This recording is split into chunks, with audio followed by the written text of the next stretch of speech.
All right.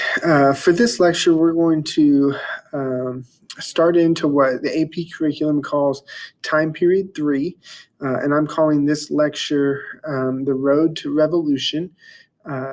This could be a really long lecture, but I'm going to use a handout. I'm going to use a worksheet and kind of use that to kind of keep me on track. And I'm going to try to go quick and keep this brief so that I can keep your attention. Time period 3 begins in 1754, which is the beginning of the French and Indian War.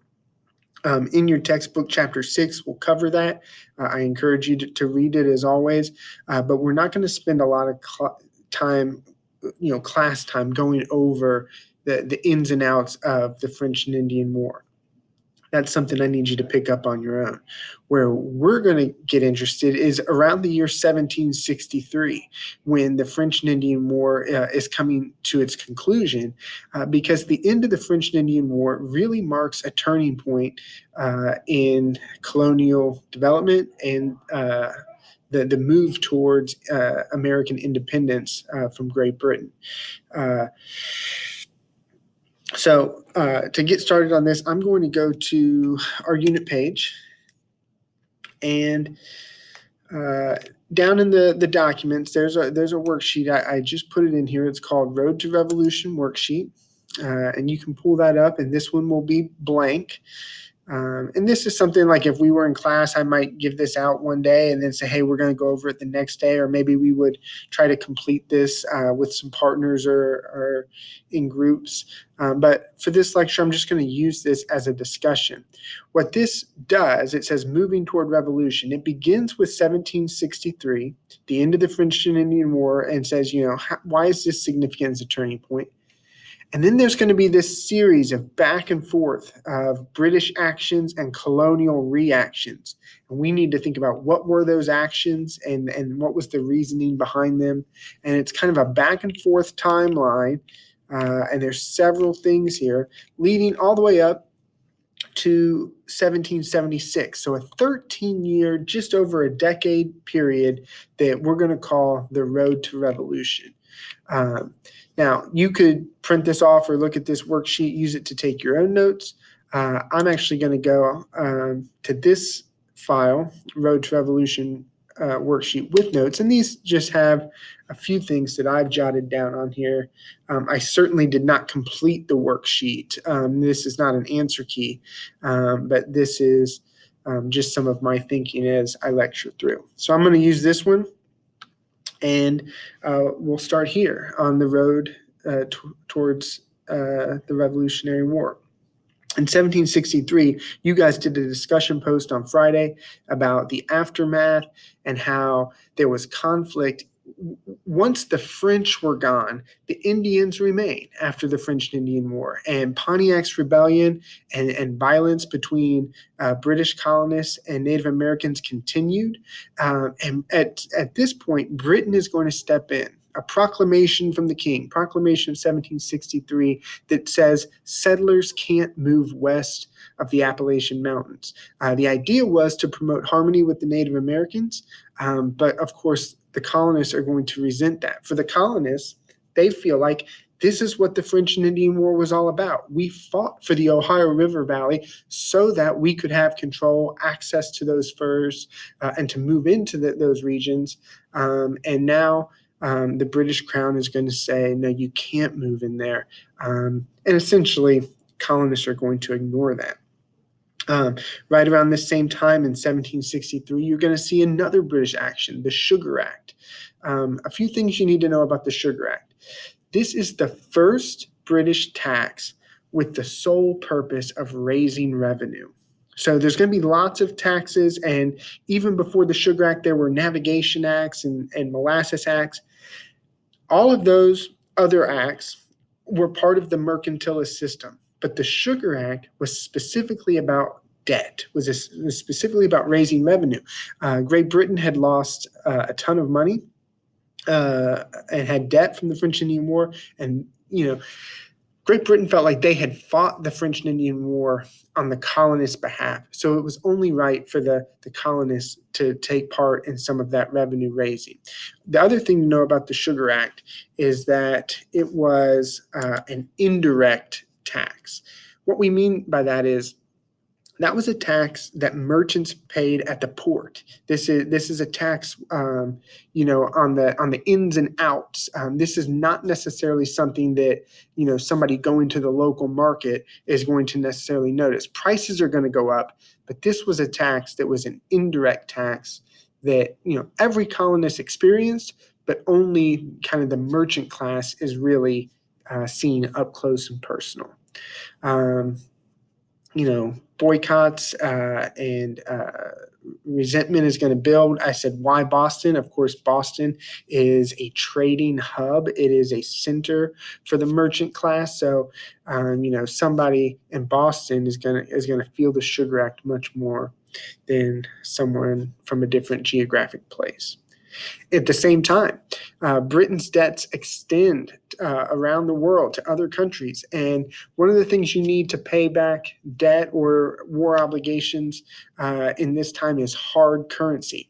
For the colonists, this is hard to come by. And many colonists had begun the practice of paying customs duties or paying taxes in what was called colonial scrip, paper money.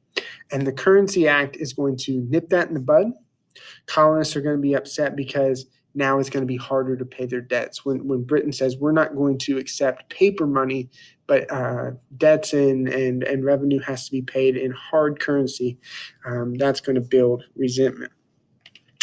One more tax here, or at least relating to money, is going to be the Stamp Act. Of course, this is the famous one.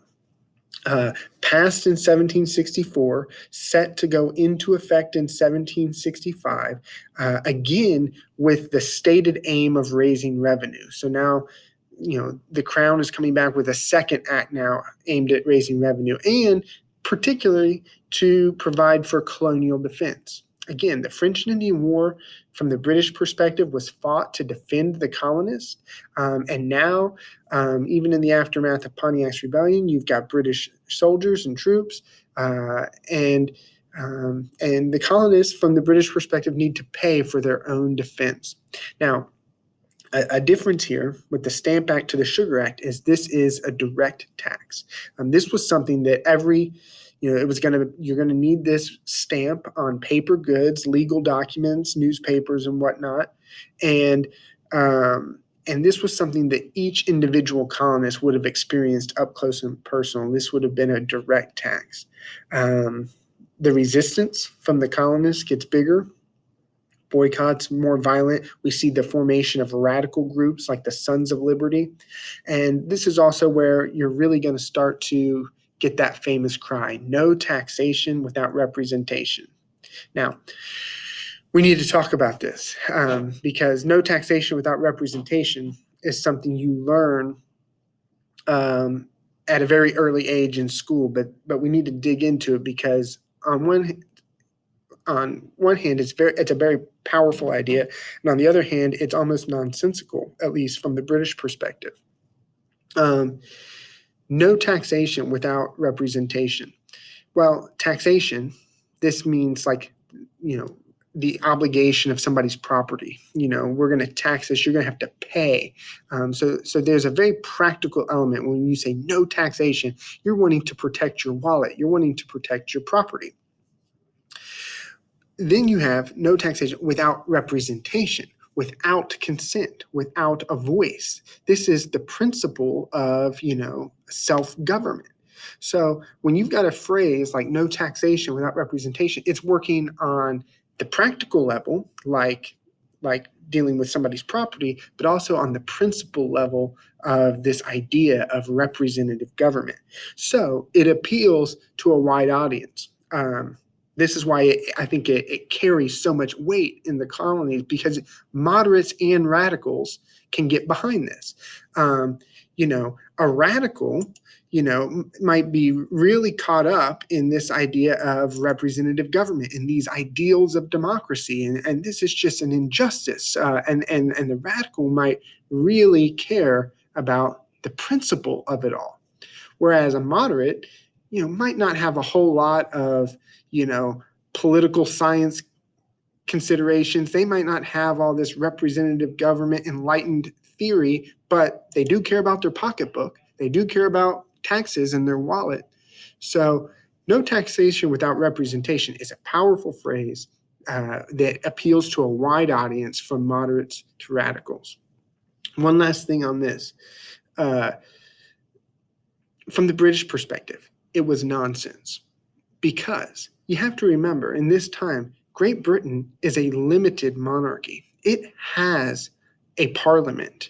It has a House of Commons and a House of Lords.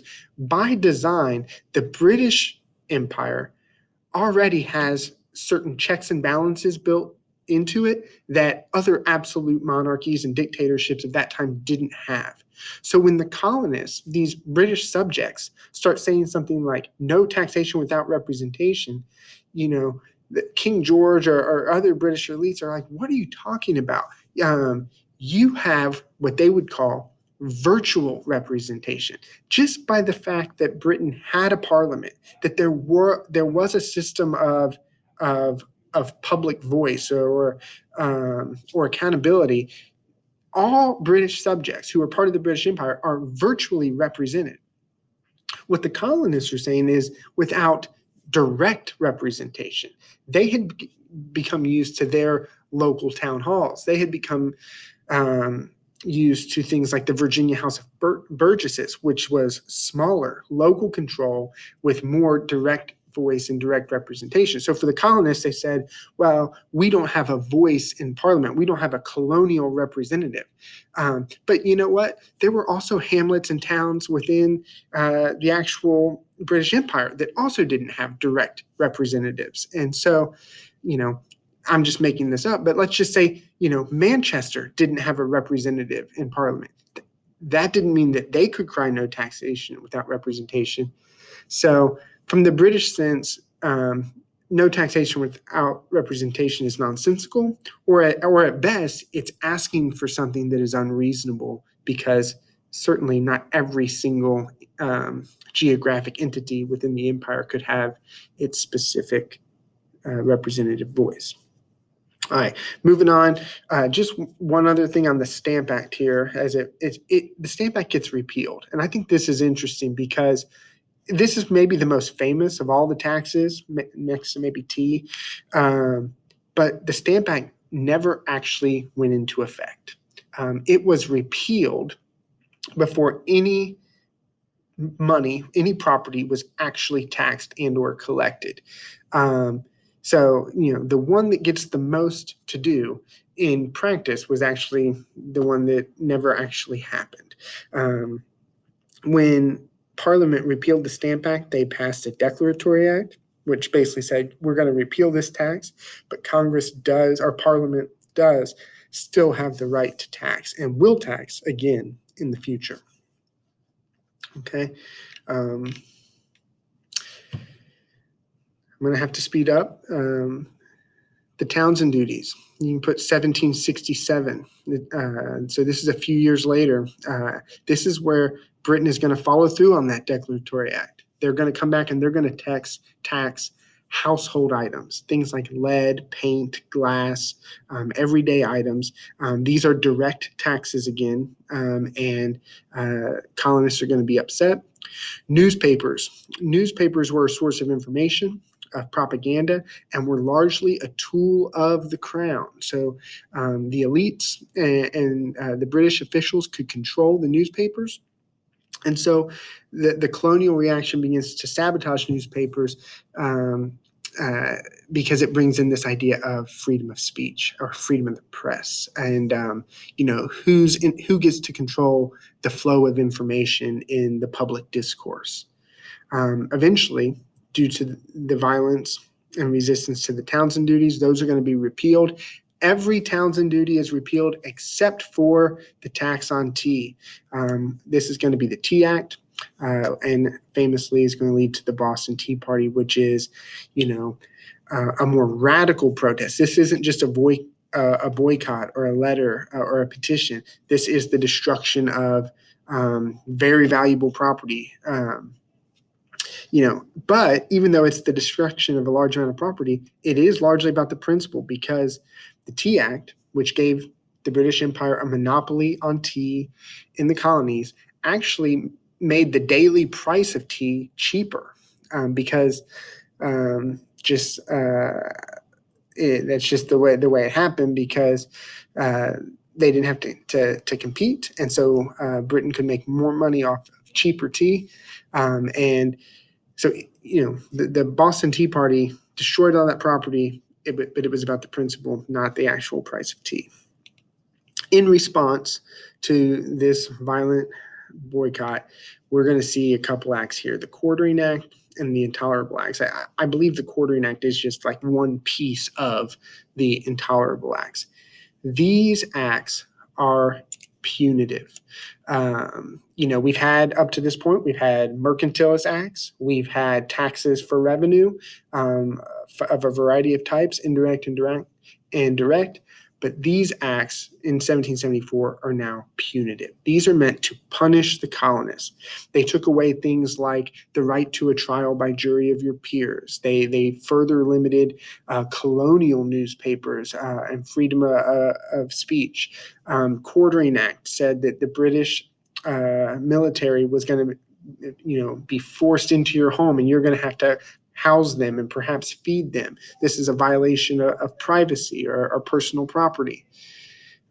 Protests begin to increase, and this is where we're going to first see committees of correspondence. That's not spelled right. Committees of correspondence. And this is the idea that local legislatures from different colonies, Virginia and Massachusetts, are going to begin to talk with one another, and it's going to build colonial unity. I said in one of our earlier lectures that one of the obstacles to colonial unity was overcoming like different geographical interest, and these punitive acts lead colonies to start to talk and develop a sense of unity. This is going to culminate in 1775 with the First Continental Congress, and this is significant because of colonial unity. And what they're going to do there is they're going to announce an official boycott of British goods. And the idea was sending petition to the King George, boycott British goods, and meet back in a year to see if the King has offered a redress of colonial grievances. Within that year, before the year is ever up, and before we can ever get to a Second Continental Congress, fighting between the colonists and the British soldiers is going to break out. The opening shots of the American Revolution at Lexington and Concord, Ralph Waldo Emerson called this the shot heard round the world.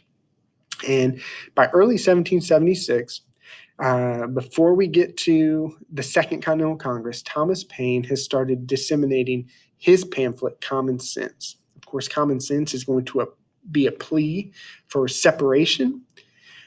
What we have to understand here, and this is very important because we're up to 1776 as a turning point, that the majority of colonists are not ready to declare independence.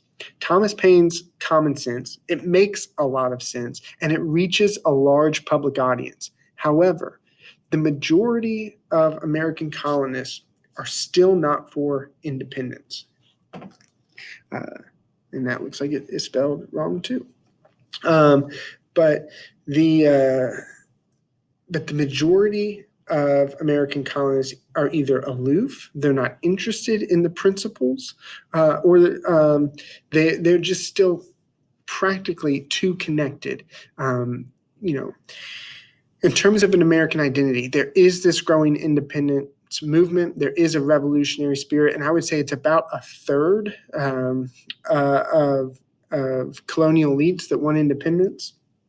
But the vast majority of the colonial public is either indifferent or opposed to independence. They are loyalists. They see the British crown as their protectors, as a great source of finished goods, as a good market for resources to sell. and the majority of colonists are not ready to declare independence. Nevertheless, on July 4th, 1776, that will happen. And in our next lecture, we'll get to talk a little bit about the actual war itself, the American War for Independence.